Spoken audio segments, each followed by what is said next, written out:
Velkommen til Statistik med Ophelia og Jenny. Vi vil tage udgangspunkt i den her tabel, hvor man kan se nogle observationsintervaller og intervalhyppigheder. Jeg vil fortælle om den her parentes heroppe. Det er en firkantet intervalparentes, som betyder, at vi tager udgangspunkt i alle tallene fra 0 til 5. Også alle kommatallene. Og det samme gælder fra 5 til 10, 10 til 15, 15 til 20 og 20 til 25. Der er 200 observationer i det her datasæt. Hyppighed, det beskriver, hvor mange gange hver observation forekommer.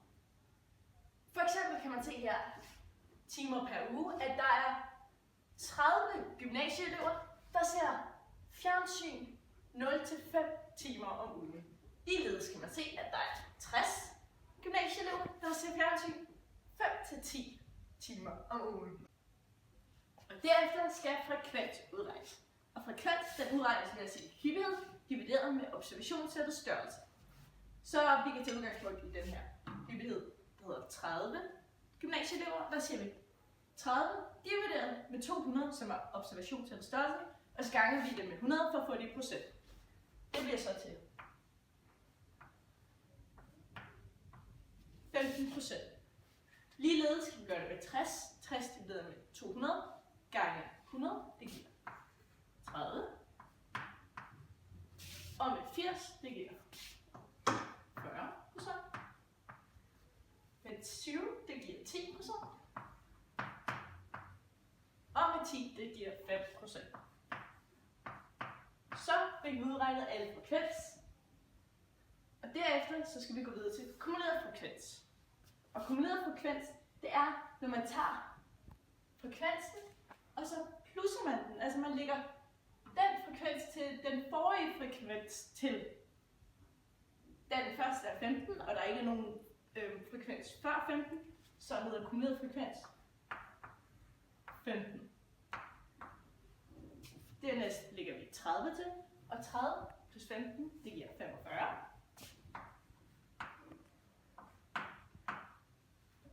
Så ser vi på den næste, og det er 40%. Så siger vi 40 plus 45, og det giver 85. Så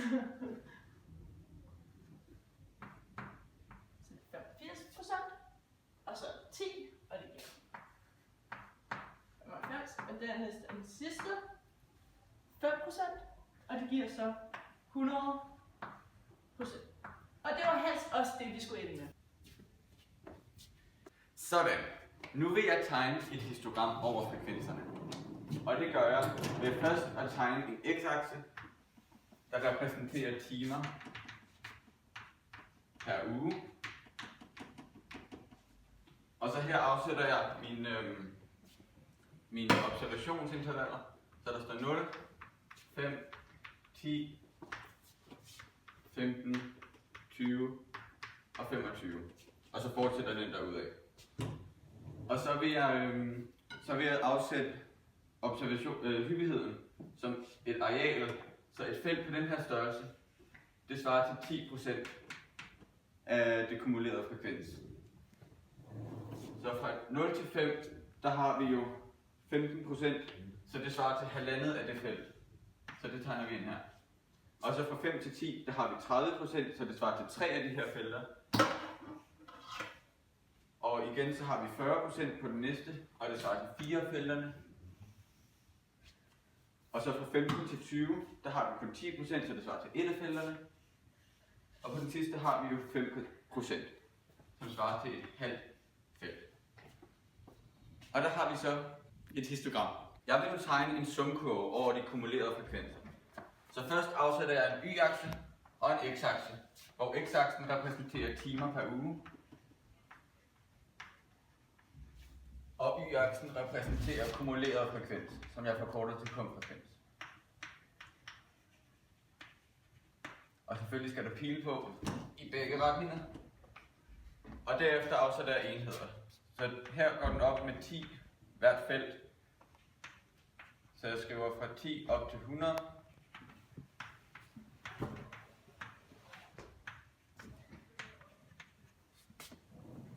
Og her stiger den med observationssættet. Så den første felt har 0 her, Og det næste felt hedder så 5, det næste hedder 10, og så stiger den med 5, indtil vi har flere observationer, der stemmer overens med det tal. Så den fortsætter op til 25. Så jeg afsætter den kumulerede frekvens i sumkurven.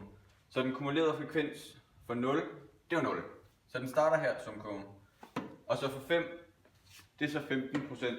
Så det punkt sætter vi på 15. For 10, der går det op fra 45, fordi det er alle tal, der er fra 0 til 10 i det her tilfælde. Så den går op til 45.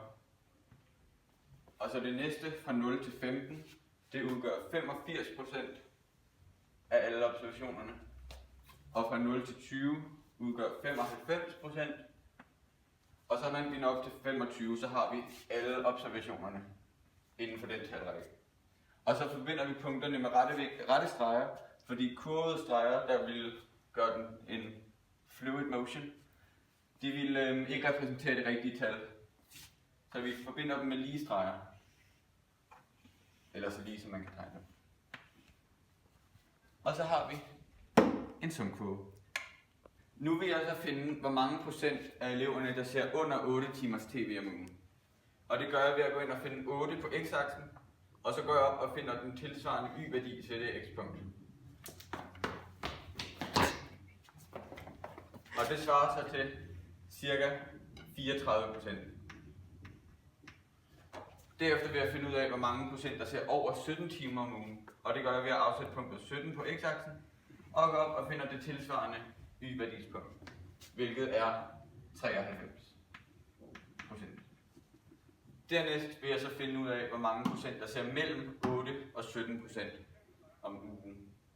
Og det finder vi så ved at sige 93% minus 34%.